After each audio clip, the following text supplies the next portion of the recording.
Hey guys, welcome back to the Creepy Cascadia podcast. We are jumping right into part two of our two-part episode of the Happy Face Killer. If you haven't already, please go back and listen to part one. With me here as always is Adam, my sexy co-host. Hey. So yeah, with that, if you haven't listened to part one, make sure you go back and do that. Otherwise, we're gonna just jump right in. No recap. Just a quick refresh. Okay, quick refresh. Not a recap. No. I'm not a liar. So just like I said, just a quick refresh. The body of Tanya Bennett had been discovered and police had just confirmed her identity. They are now working on finding out who had killed her. Yeah, because they don't live in the future like we do, and we Nope. knew it was this piece of shit. We know all of the things. Yeah, we know all the things. So here's the weird twist, though, that comes Weird along twist? with this. There is a Okay. weird twist, and this is it's probably going to blow your mind because it's so weird in my mind. Okay? During the investigation, police received a call from a woman named Laverne Pavlinac. Laverne was 57 years old at the time and was dating a 39-year-old man named John Sosnowski. I'm very impressed with how well I'm pronouncing these, by the way. So no one knows. I know, but I know. Okay.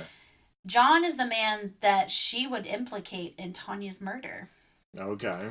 So I'm not going to go super in depth into this because it's just super infuriating. But I'm going to give you the cliff notes, okay? So Laverne made multiple phone calls to the police claiming that John had killed Tanya, but her story changed several times. In one version, she said that John had called her and she showed up to, I think, a bar or something, and Tanya was dead on the ground. In another version, she said that she showed up and Tanya was still alive, and then they proceeded to kill her together.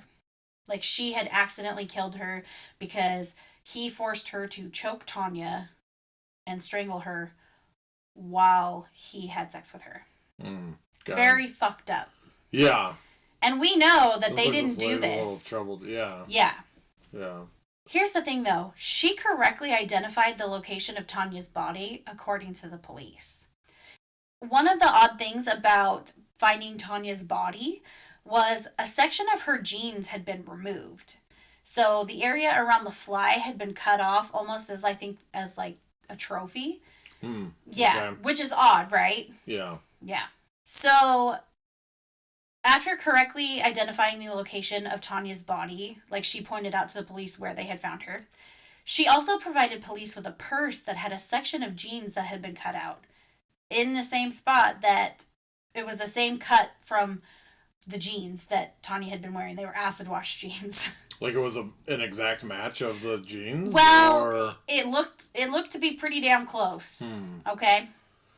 Okay. Now remember, police knew that a portion of Tanya's jeans had been removed, so they thought, hell yeah, we got a hole-in-one. Case solved, right? Well, yeah, right? Like, that's a detail that they probably wouldn't release and then use to when they found the cut, right? I think that was public knowledge. I'm not 100% sure, but I'm pretty sure it was. Yeah, so it's always interesting, right? Like, I mean... How much do you release, you know? Mm-hmm. What do you keep Picture under the wraps body, to be yeah. able to, like... Yeah, like, the location of the body wasn't really told. I mean, they just said they found her in the gorge, which the gorge is huge, so Yeah. could have been anywhere, right? Yeah. I don't know. Yeah, it's really weird. Like you said, it sounds like a slam dunk. I'm so skeptical of everything now. It's like... It's like, I think she had a mole in the police department feeding her information. Or something, yep. So, tests would later confirm that this piece was not from Tanya's jeans. Yeah. Yeah, so it's like, yeah, like, if it's not hers, how did you know to make some kind of weird cut? Yeah, it's so weird. I'm assuming she saw it in a newspaper because she did her research on this, it sounds like. Okay. So she, did the best she could, made it look like, she probably knew they were acid wash jeans, and because those were the thing at the time. Yeah. No Junko jeans. That's... God, the Junko jeans. I haven't thought about those in a long time. Fucking wet up to your goddamn knees because they were so baggy and it rains here all the time. Yeah. So police at this police at this time are also bringing John in for an interview. He denied any involvement, but he gave conflicting stories about knowing Tanya and whatnot. I'm going to go ahead and assume that this was just a nervous dude who didn't want to be implicated in a murder because he didn't want to acknowledge he knew her, because it sounds like they're building a big case against him and they have evidence, which he's probably thinking, what the fuck is going on? Like, I didn't do this. Yep. But maybe he slept with her at some random time in the near past. Yep, could be. So, in the end, it didn't matter because of Laverne. Okay. At this point, police used Laverne's confession to charge John and Laverne with Tanya's murder. The evidence they had seemed pretty weak, really only having her confession, which she did later recant after she was arrested, and her ability to correctly identify where the body was found. Here's what I want to say about that. These police have a 23-year-old murdered woman on their hands. They want to find who did this. They could have intentionally or unintentionally been leading and giving clues. Like, if she's somebody that's good at reading body clues, she can see, like, ooh, I bet that's where it was, you know? Yeah. Or they're like, are you sure it wasn't in this spot? Or, you know, there's a lot of things that could be said. I'm not saying that's the point. I don't trust that this was solid police work at hand that was going on. Yeah. Right?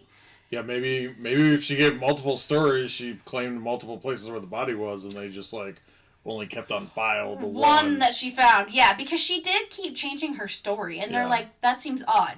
But not odd enough, because they ended up arresting them. Yeah. And charging them with murder. Okay. But did they get convicted on that? They did. So these two were arrested. Crazy, okay. They were both arrested in February of 1990. And as they awaited trial, Laverne actually recanted her confession. She said she made it all up as a way to get out of her relationship with John, claiming that he was an abusive alcoholic.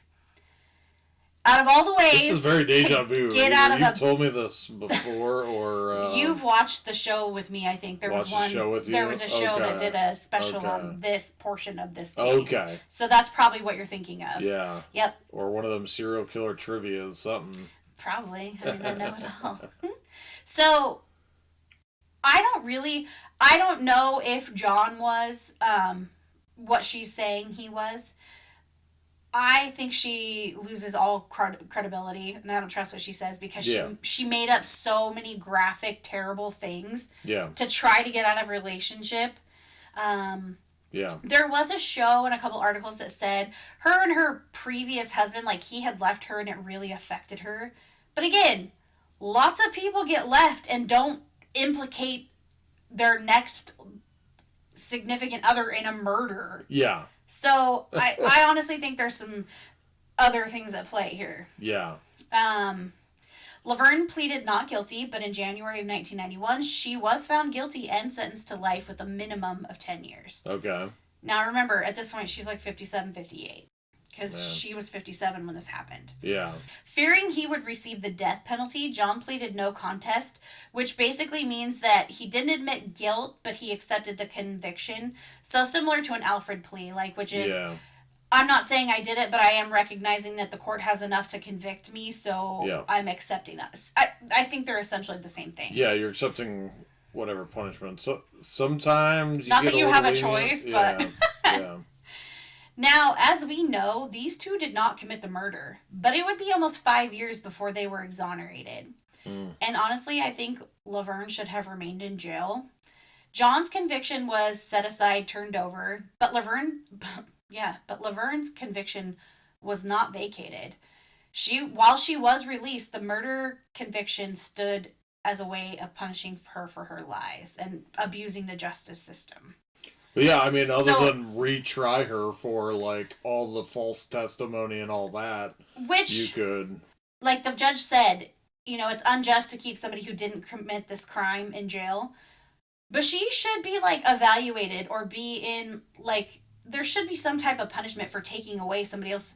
I mean, she took away 5 years of this man's life, ruined his reputation. Yeah. All because she said she still was saying that he was an abusive alcoholic, and she made the whole thing up because that was the only way she thought she could get rid of him. And it's like, just fucking break up. Right. Like, you have people, and I know sometimes it is really hard to get out of an abusive relationship, but this is not the way. This is not Especially the way. when you implicate yourself. I think there were some serious mental health issues going on because she did.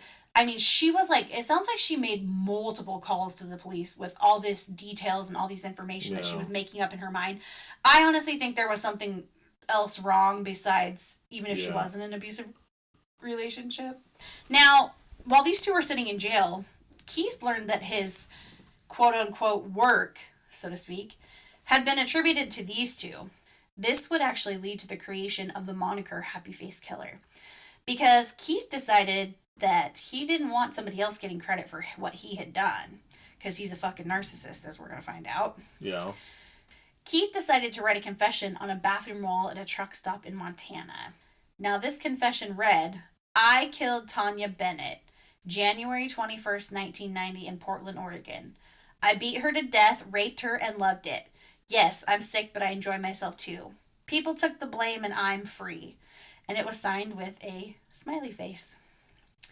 Police in Oregon were... Like on a bathroom stall? Yeah. Like, here I sit so brokenhearted, trying to shit, but only farted. Yeah, that's so weird. I mean, like, it's crazy that, like, somebody took it verbatim or whatever, and, Yeah. I mean, but you have to think, that's a very specific, like, confession. I mean, and technically it's not really a confession. I mean, it is, but he didn't put his name, so it's not like he was confessing to it, but I think it bothered him that somebody else was getting credit for his act, you know? Police in Oregon were actually notified of this, but they pretty much just brushed it off saying it was fake because they'd already convicted Laverne and John. They had their killers. Yeah. Even though they both claimed that they were innocent. Laverne, not so much, because that's so fucked up in my mind to do something like that. Yep. It feels like, to me, Keith was pretty irritated that someone else was getting credit for his crime. With his bathroom confession getting no traction, this narcissistic prick decided to write a series of letters to the Oregonian newspaper, among many other news outlets and police stations, claiming credit for the murder of Tanya and what would be his subsequent victims. A columnist with the Oregonian would be credited with giving the nickname Happy Face Killer due to all the letters being signed with a happy face. But before we get too far into the letters, I want to talk about the other women who were Keith's victims. Yeah, I definitely had the question of, like, so he's sending all these letters and he's only killed one woman? No, so the letters came a little bit after. Like, he had already started killing other people when the letters came in. Yeah. What about the bathroom confession, do you think? I think the bathroom confession was after. I think once they got convicted is when he wrote that, because he's like, fuck no, you didn't do that, I did, Yeah. in my mind. But I wasn't 100%. But had he killed his next person by the time they were convicted, I guess? Maybe. So, yes, he had. By the time they were convicted, he had killed another woman. Okay. Yep. In April of 1990, in Mount Shasta, California, Keith says he was approached by a woman who appeared intoxicated along with her infant. The woman, who was referred to as Jean, and her 6-month-old baby got into Jesperson's car, and Keith drove them to a secluded area. So, at some point in this interaction, the woman, he said, began performing oral sex while the baby was laying in the back seat. And trigger warning, we're really getting into the not good parts, so if you need to skip ahead, feel free. If that's going to be any way triggering, please don't do that to yourself. Just skip ahead. We'll give you the, we'll let you know when you're good to listen back. Or just skip ahead until you feel comfortable. Yeah. At some point, she stopped the act and asked to be taken home, which infuriated Keith. He then physically forced her to finish the act, and while holding her down, he attempted to break her neck. He was unable to do so and ended up driving the woman back to the shopping center where they had met, claiming he didn't want to kill the child. I'm not sure that the woman was a willing participant, given Keith's later crimes of rape and murder. It could have been like, a sex worker situation. He could have just kind of forced himself. We just don't know, because again, we're getting all of this from Keith, and he's a fucking liar. Yeah. Could have threatened to do something to the baby if she exactly. Didn't. Yep. Never know, right? So Jean would go to the police and give the details of her assault, which would lead to Keith being arrested in Corning, California. But after being questioned at the scene, Keith was let go and told to go talk to the Shasta PD, which he did go do. He was questioned there and said that he didn't mean to twist her neck. It really was just due to the size of the car and it had been an accident.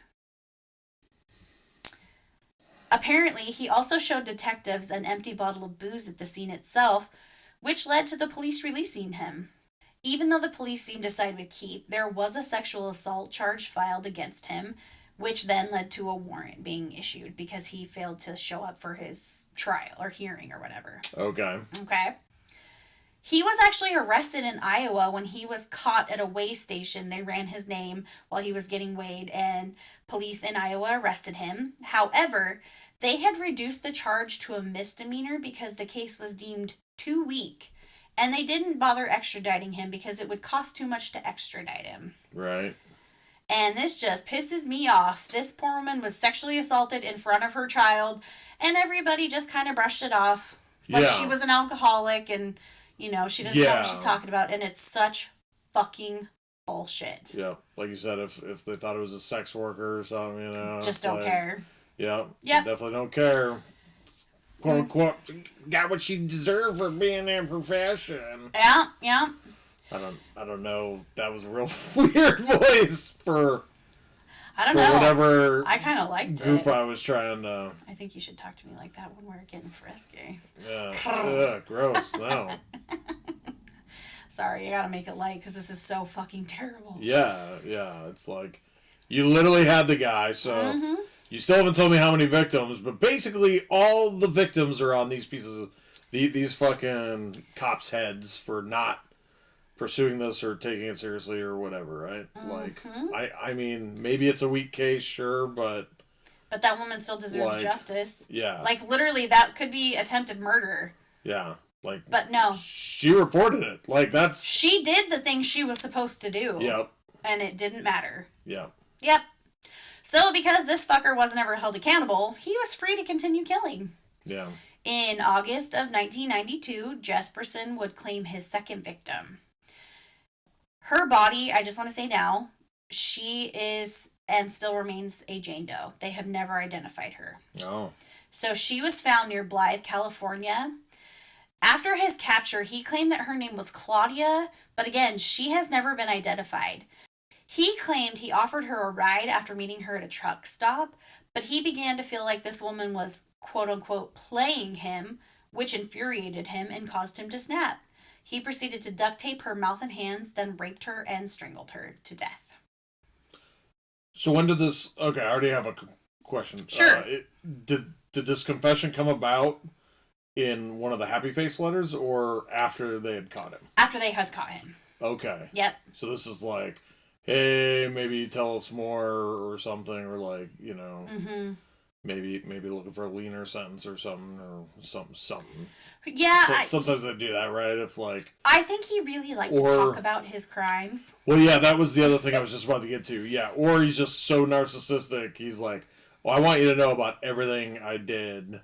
That's the vibe I get from this dude. He has a very punchable face. FYI, he's still alive. Yeah. Yeah, because, I mean, really, we're only talking about the 90s. Yeah. Yeah. That's spoiling. Is he on death row? Or is it life in prison? Life in prison. Okay. Yep. Just 1 month later, in September of 1992, the body of a woman that was later identified as Cynthia Lynn Rose was found in Turlock, California, behind a restaurant that I saw it was a restaurant called Blueberry Hill Cafe. Which sounds like a place I would want to eat because I love little cafes. Yeah, isn't it a Blackberry Cafe over by the comic shop that I like? Yep. Yeah. That we tried that was really good. Yeah. So Cynthia was the third victim, and according to Jesperson, she was a sex worker who hopped in his truck while he was sleeping and attempted to rob him. I don't buy that. Yeah, bullshit. I wasn't able to find the cause of death, but I am guessing there was rape included, and it was either strangulation or beating to death. I'm going to say strangulation based on his past and future MOs that we're going to talk about. Yeah. Yeah. So again, he's targeting people, which I do talk about a little later. He does target people that may not be noticed, may not be missed, could be just attributed to their lifestyle, so they don't really look for them. Terrible. Yeah. Which happens a lot. Yeah. So people have value. They do. It irks me so much. Even if you're on a down, like if you're down in your life, that doesn't mean that you're less valuable than anybody else. Yeah. You could be going through a hard time, but you could also contribute so much to the world. You know, everybody goes through down times. Maybe not to this extent, but people are, like you said, people are valuable. Just because they're less than you does not mean, in your mind, that they're less than you doesn't mean they don't matter. Yeah. And this, we find through a lot of serial killers in like the 70s, 80s, and 90s targeted women, and I think that's why so many people were victims of serial killers, because they just didn't matter as much in police eyes. Yeah. Which is so shitty.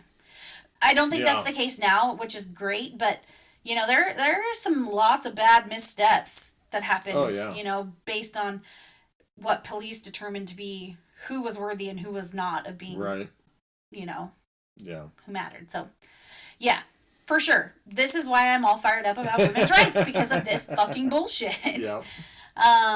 So Jesperson's fourth victim was a woman named Lori Ann Pentland. Reportedly, she was also a sex worker, and she was murdered because Keith said she tried to charge him double for her services, which, of course, absolutely unacceptable to him. Yeah. And again, this is all coming from him, like, trying to justify why he did what he did. I really think the fact that he thinks that's an excuse. I know. Pisses me off. Yep. If they were a woman that got in his truck, that's why he killed them. Yeah. In my mind. Yeah. But she also threatened to call the police, which really pissed him off. So he murdered her and dumped her body behind a store in Salem, Oregon. Her body was discovered in November of 1992. Sorry, you gave dates, but what was the time difference there? So... Did they find her right away or not right away? They don't know really when she was killed. I couldn't find when she was killed. Okay. But she was found in November of 92. Okay. Mm-hmm. In June of 93, the body of Keith's fifth victim was found on the roadside in, I've seen it, Santanella, California, and I've also seen Gilroy, California. I'm not sure if those are close together. Could be, like, similar-ish. Okay. But I wanted to throw them both out there. Now, for almost 30 years, she was known as a Jane Doe or Blue Pacheco, which is what the police referred to, because it was like the color of her clothes or the type of clothing she was wearing. Okay. But in April of 2022, DNA testing confirmed that the remains were those of a woman named Patricia Skipple, a 45-year-old who went missing in Molalla, Oregon. Okay. An autopsy was done, but her death was marked as undetermined. Some sources I saw said that they called it a drug overdose. The shitty part is Keith seemed to target women that were considered less than, like I said. Yeah. And sadly, he was able to continue because he, like, if this was considered a drug overdose, I'm like, did they just... Yeah, like, strangulation and drug overdose look the same, or something. I guess. Yeah. I don't. Well, let me give you a little thing for reference, okay? Okay. My great aunt was murdered when I was a kid. Yeah. When the police were investigating, they said she must have fallen and hit her head because she worked at a convenience store overnight. They said she must have fallen and hit her head. It was like a week, I would say almost a week later, when they actually found that she had been shot in the back of the head. Yep. So, you know, sometimes mistakes happen. Yeah. Yeah. Sometimes people are bad at their jobs, is what that sounds like. Literally, just like I was saying. Anytime I feel like I'm bad at my job, I'm going to think about the Dallas kicker who missed 3 field goals in one half of a playoff game. Yep. You had one job. Not getting renewed. I'm calling it right now. Yep. Dude's not getting re-signed. Yep. Timmy, that's a shout out for you if you're listening. Yeah. Unfortunately, these police probably got re-signed. Yeah. Didn't have any real punishment.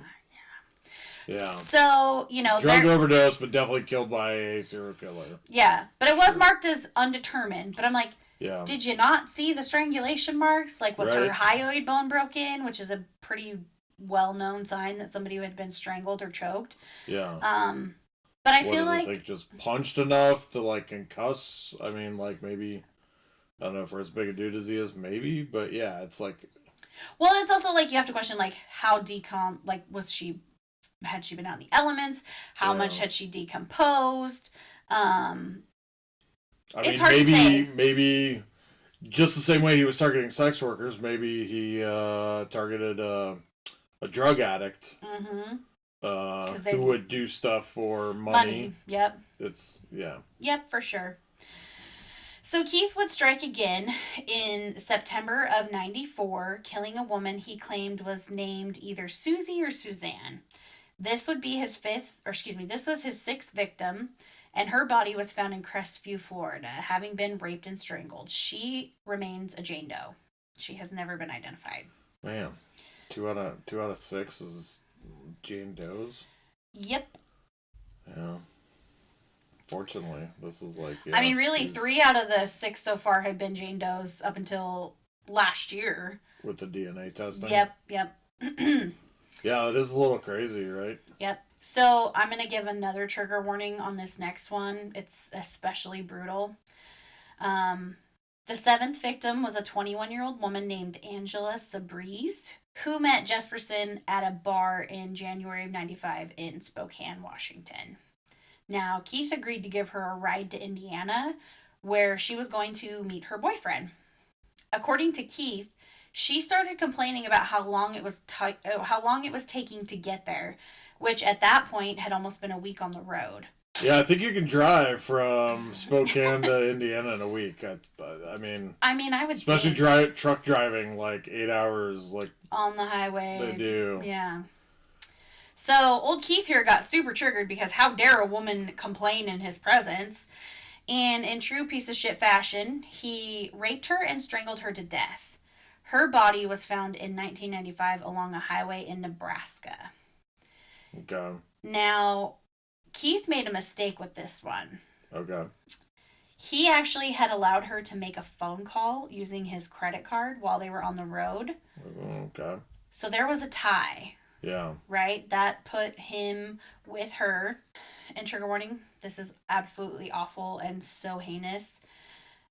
In order to avoid being caught, Keith tied Angela to the back of his truck, or the side of his truck, face down, and dragged her for miles to basically grind off any identifiable features or fingerprints. Jesus. Yeah. So I think at this point he was starting to get sloppy. Or just super arrogant. One of the two. Yeah. I mean, I've been through Nebraska. There's some real desolate, barren, that's like less populous, deserted areas, stretches of highway. But to like be able to do that, like without anybody passing by or anything, like that's nuts. Like that seems real crazy. So he actually killed her in Wyoming. I think it was Laramie. So I'm not 100% sure where he did that. Well, yeah, it's really weird, right? Like, I would think he would do it near where he was going to drop her off, because unless he did do that, put her back in the truck and then drop her somewhere else. Yeah. I'm not 100% sure on that. Yeah, again, like you said, a lot of the information's coming from him, but it's like, I mean, was he seriously going to drive her the whole way, or was he just going to kill her and... Oh, I'm sure he like, wasn't somehow, going to. Like, if he was... Wait, you're sure he wasn't? Oh, I don't think he was going to... He had any intention of actually getting her where she was supposed to be going. Yeah. But again, why let her use her credit card? Fair. Like, that is true. Maybe like, he didn't plan on it, and it just... The opportunity came up, or he got, like... She didn't blindly obey him and asked questions, and how dare she? Right. Yep. He's probably like, I'm giving her this free ride. That's taking forever. Yeah. I would be asking, too. That's a long time to be in the car. Yeah. Started to make light, but you think she was like, John Denver's full of shit. That John Denver's full of shit. In Nebraska. Jesus. Oh, yeah. Dumb and Dumber is so good. Sorry. No, it's okay. I know this It's such a heavy topic. Sometimes you have to make jokes. Yeah. That one was really just... I can't even imagine. That final, yeah. Yeah. But you had her name, right? Like, so... Yep. So she was identified. Okay. I think through DNA is how they identified her, because obviously they didn't, okay. you know. And I think he also had her name, so he did start giving up names when he was arrested. Okay. For the people he knew. Some of them he didn't even remember their names, or like they used fake names. You know, a sex worker sometimes will do that, so you really don't know. So the 8th and final victim was a woman named Julie Ann Winningham. Now, Julie was 41 years old, and she was from Camas, Washington. I saw some places said that she was actually divorced from another long-haul trucker. It sounds like Julie struggled a little bit in her life. There were possibly some substance abuse issues. She had a son. It sounds like the son didn't ever really live with her. Okay. You know, she was working on her own stuff, and I think she may have had another kid too. I'm not 100% sure. Okay. But I know she did for sure have one son, and he did not live with her. So she was kind of trying to get her life together. Like I said, I think there was some substance abuse issues that maybe were there, or some mental health issues that she just couldn't take care of her kids the way she needed to. So somebody else was, I don't know if it was like a foster family or like a family member that was watching the kids, but yeah. So on the mind of... Again, not an excuse. No, absolutely not. Her son, like, it sounds like he absolutely adored her. And it really, really broke him when this happened. You know, it really caused some issues in his life and his mental health, and which it would with anybody. Yeah. Even if you know, sometimes if you have issues with your parents when you're younger, you can work past those. It sounds like that was the case, because she was 41, so I think he was a little bit older. I think he was an adult when she was murdered. Okay. But again, like you said, that does not mean she deserved to die. So on the mind of a monster show, Keith alludes to the fact that he had started to think that maybe he wanted to settle down and maybe get married again. Like, long haul trucking, life on the road just wasn't what he wanted to do for the rest of his life. Okay. Now, these are interviews with him after he's incarcerated. Yeah. And from the sounds of it, he and Julie most likely were dating. Of course, his spin was she was way more serious about him and than he was about her. And there were also some articles that said that they were actually engaged. But on that show, he said that wasn't really the case. Okay. He also said that he never intended to kill her, but he began to believe she was after his money, so obviously she had to die. Right? Fucking piece of shit. I don't know. Part of me is like, what money? You know? Right, like I don't think you're... Like... a billionaire making money off of long haul trucking. Like, yeah, you could probably make decent money, but it doesn't make you some big shot pimp or whatever. Yeah. I feel like a lot of his excuses seem to be like tied to money, weirdly. Like, she tried to rob me. She charged me extra. She, you know, she wanted the free ride, whatever. It's like... being taken advantage of. Maybe that's like a weird trigger for him. Yeah. So she was strangled and dumped along a highway near... what I saw was Washougal, Washington. Okay. A lot of places just said near a highway, but I think it was Washougal from what I saw. Okay. So now remember, during these 5 years, this sadistic asshole had been sending letters to the press, pretty much taunting the police, like describing his murders, you know. Basically, like each time, or was he sending like multiple letters in between? He sent multiple letters during those 5 years. Okay. Yeah. I tell you what, this man gives off, like, massive incel vibes, right? Like, women defy him, so he has to kill them. Yeah. Fucking asshole. Yeah. So they catch him. I'm waiting for this. So, it's kind of anticlimactic, unfortunately. It's fine. I still want to hear how this piece of shit ended up in jail. Yep. So, as he was nearing the end of his run... he started slipping up, first with the credit card and then murdering somebody he knew, because previously he had only killed people he had no ties to whatsoever. Right. Yeah, so you're right. He was dating. I hadn't thought of that from the last gal. Yep. Okay. So because of his tie to Julie, police obviously brought Keith in for questioning. Who do you always look to? Yep. Significant others. Jinx. Jinx, baby. At the time, the police didn't really have any concrete proof to hold Keith, so they had to let him go. They couldn't hold him at this time. Okay. But it sounds like they were building his case, and they were suspicious of him at this. Like, when they brought him in for questioning, they kind of had some suspicions growing. Yeah. I wonder if they knew that he was, like, a liar, if they got any sense of that. I hope. Like, you know. Yeah. Maybe bring him in multiple times, have his story change, that type of stuff. No, that was the one that falsely confessed to murdering. Right. But after being interrogated, it sounds like Keith probably started to panic a little and knew it wouldn't be long before they were able to prove that he killed Julie. Okay. So he wrote a letter to his children and another one to his brother admitting to his crimes. What? Okay. After that, he attempted suicide twice by taking a bunch of sleeping pills. Okay. He was unsuccessful. Yeah. Great at murdering other people, killing himself, no. Yeah, he really wanted the peaceful way out. He didn't want to shoot himself. Nope. And just want to go to sleep and never wake up. Yeah.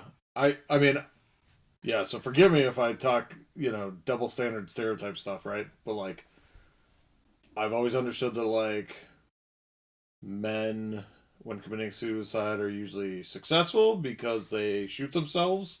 They usually do more violent means, and women usually take sleeping pills and stuff like that, and sometimes are not. Sorry if I'm using all the wrong language. I see the look on your face. I'm just gonna say successful suicide. I don't know if that's right. Completion, whatever, but they don't refer to it as committing suicide anymore. They refer to it as completing suicide. Okay, and just attempting and completing. Yep. Okay. Yeah. Just FYI. Okay. It's fine. You're learning. So, yeah. You don't listen to true crime podcasts 8 hours, 9 hours a day like I do. True story. Yeah. It would maybe break me. I don't know. It's like my parents come over and watch like murder porn, the ID Discovery or Investigative Discovery Channel, and I'm like, all right, like please let's watch anything else. It's like when I turn on The Girls Next Door, you're like, can we please watch something else? I mean, kind of true crime on that one too.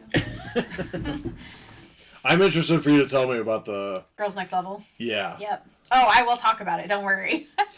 100%. Yep. I don't need to rewatch the episodes with you, and it's like my comfort show, like Schitt's Creek, The Office. It's just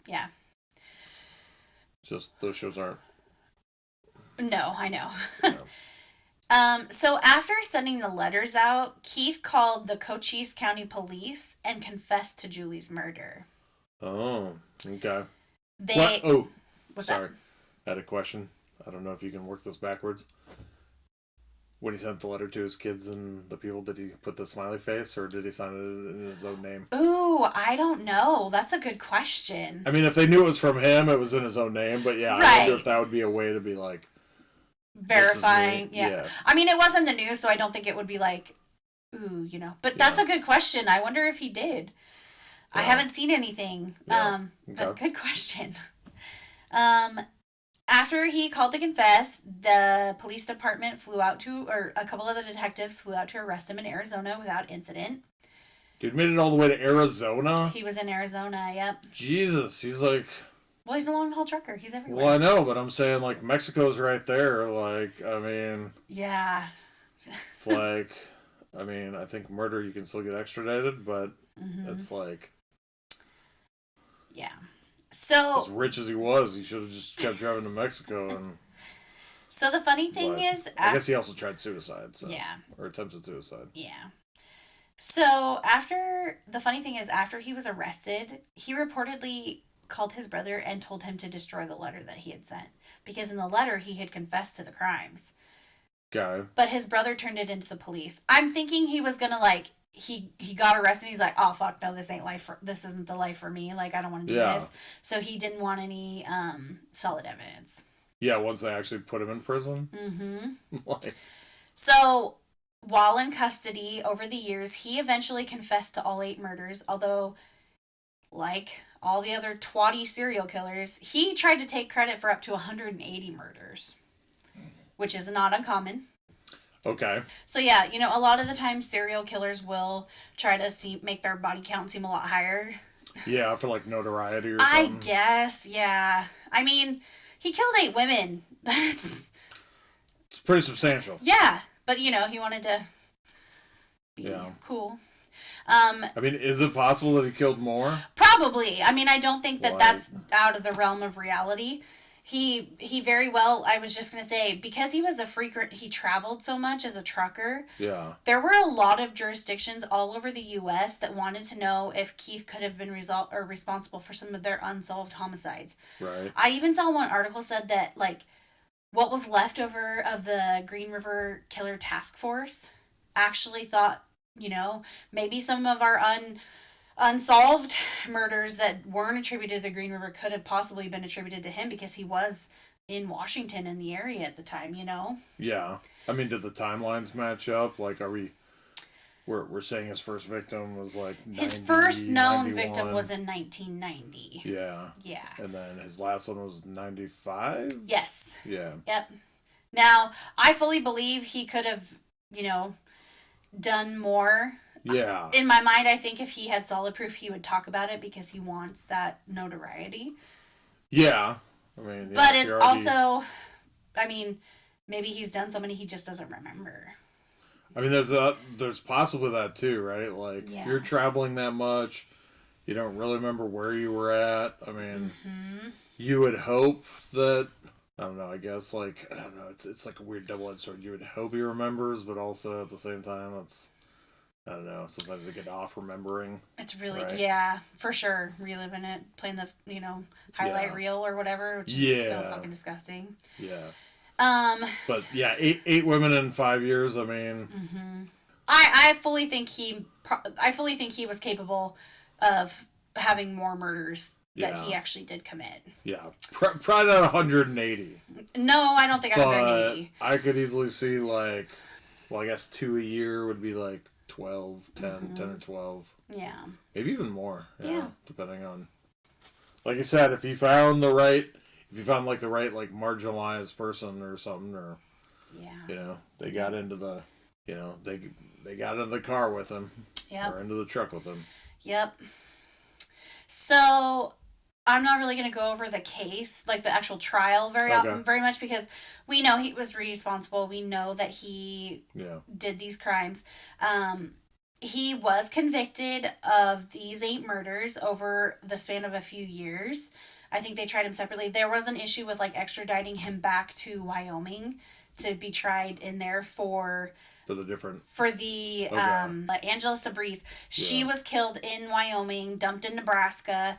Okay. So there was some issues with the extradition, but he did finally get extradited, went there, was prosecuted. Yeah. So even if he was ever able to be released, which he won't, he would then have to go serve his sentence in Wyoming, I'm pretty sure.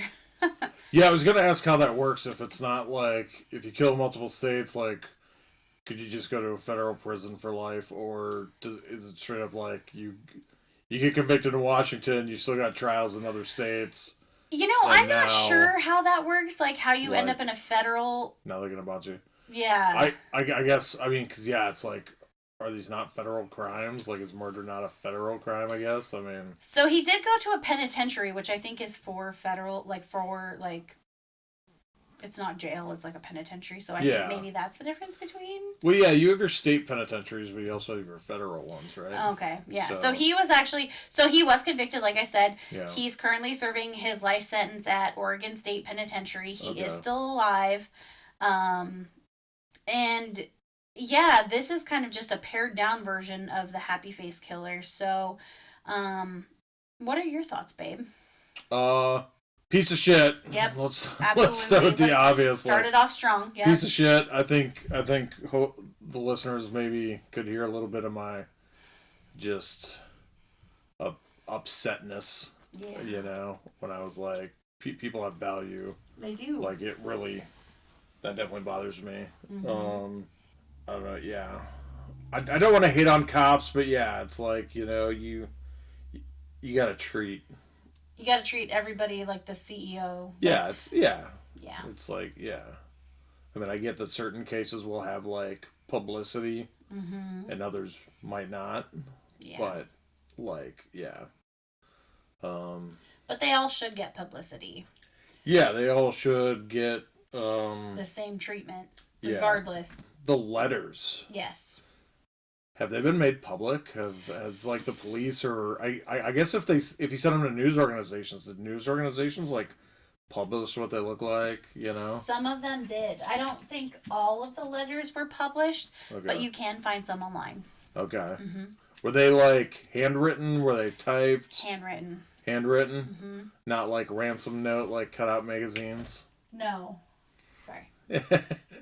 For anybody at the very end, we let our cats in the room, and yeah, my thoughts. Piece of shit. People have value. The letters. I feel like the way this guy. Like, I think there's more. I think there's extra bodies out there. Oh, for sure. Yeah, I could believe more. I could believe he killed more people. Like you said, Jane Doe's. That who knows? He definitely had like an MO, right? Like, yeah. It was like marginalized. Well, we say marginalized, but probably as like a trucker, like he was going after like sex workers for sex, you know, and then I know this is terrible, but I have a friend that used to be a trucker. Yeah. And he said that there is a special name for those type of women, and they're called lot lizards. Lot lizards? Yep. Okay. Yeah. So, like, there's basically, like, truckers encounter these women somewhat frequently, shall we say? Yeah. Yeah. Yeah.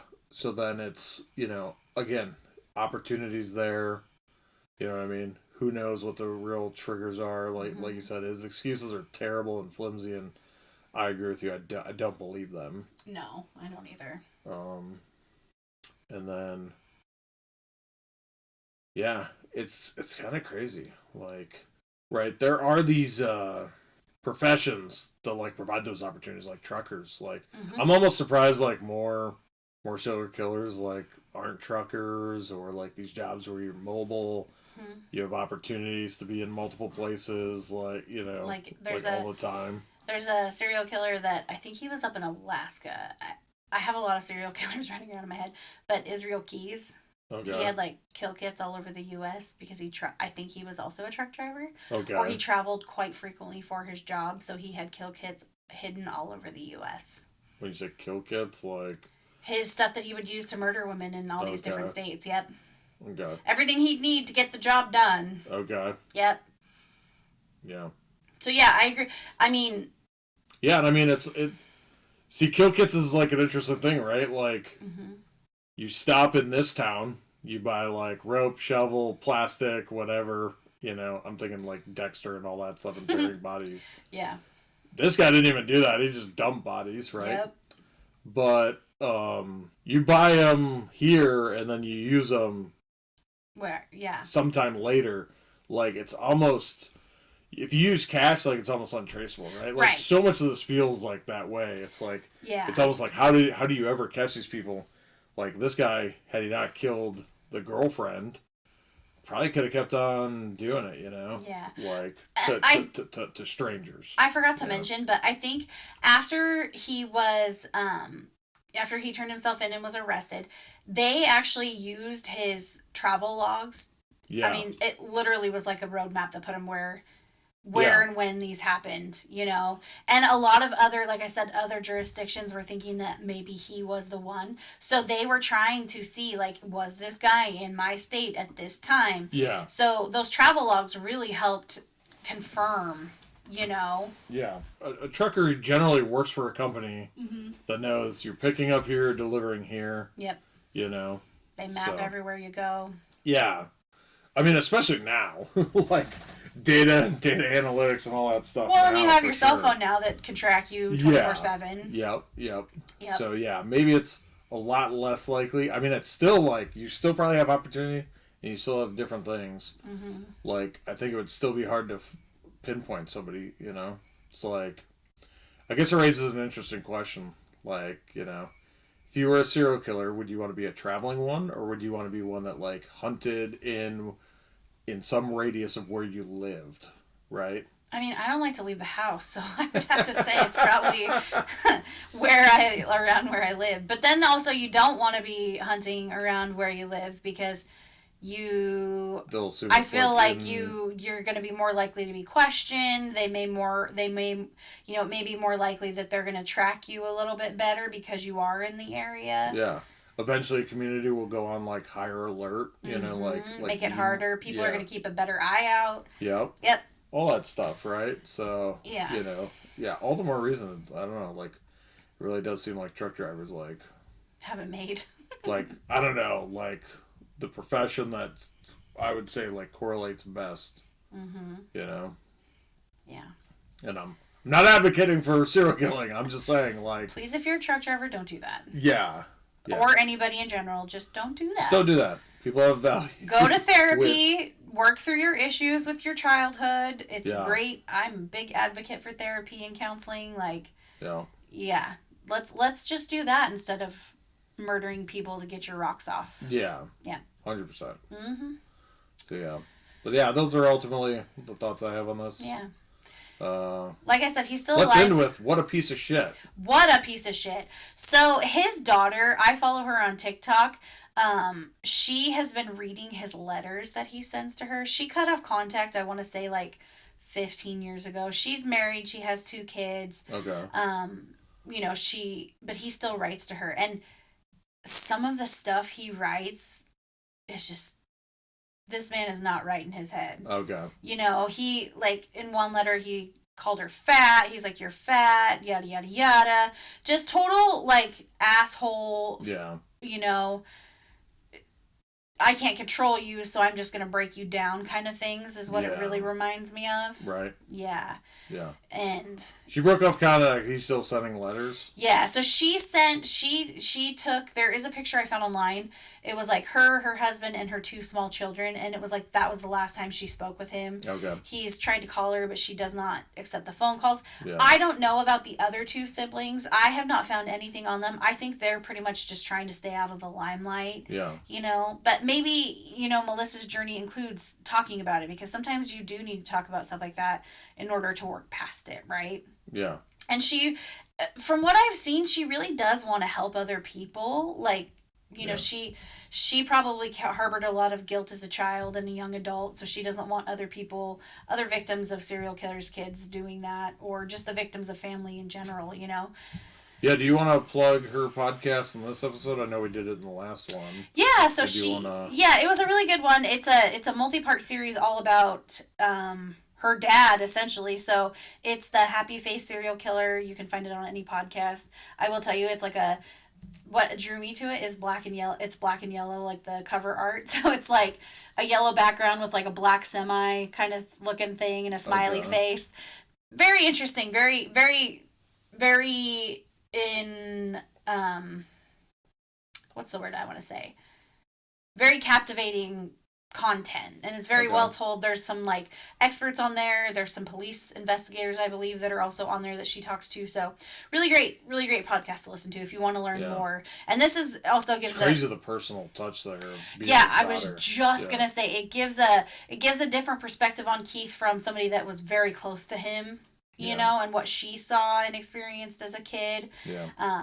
So yeah, definitely give it a listen if you're looking to get more content on this. I mean, we could talk about this for 4 episodes and never, you know, run out of stuff to talk about. But we generally try to let it keep these little bite-sized a little bit. So as always, thank you guys for listening. It means the world to us. We absolutely appreciate you guys more than you will ever know. It just means so much to us to have you guys listening in. Also, you know, while you're listening, go ahead and give us a 5-star rating and a review on whatever platform you're listening on. Download and subscribe or follow our show on whatever platform. This all helps us become more visible to more listeners, so definitely want to do that. We want to grow our listenership. And you can also check out our socials. We have a website, which is creepycascadiapod.com. You can email us, admin@creepycascadiapod.com. We are also on the Facebooks, the Instagrams, and the TikToks. Just search Creepy Cascadia Pod. Follow, like, share our socials, do all the things. Stay up to date on all things Creepy Cascadia. So with that, we're going to say goodbye and thank you guys so much, and we'll see y'all next week. See ya. Bye. Bye.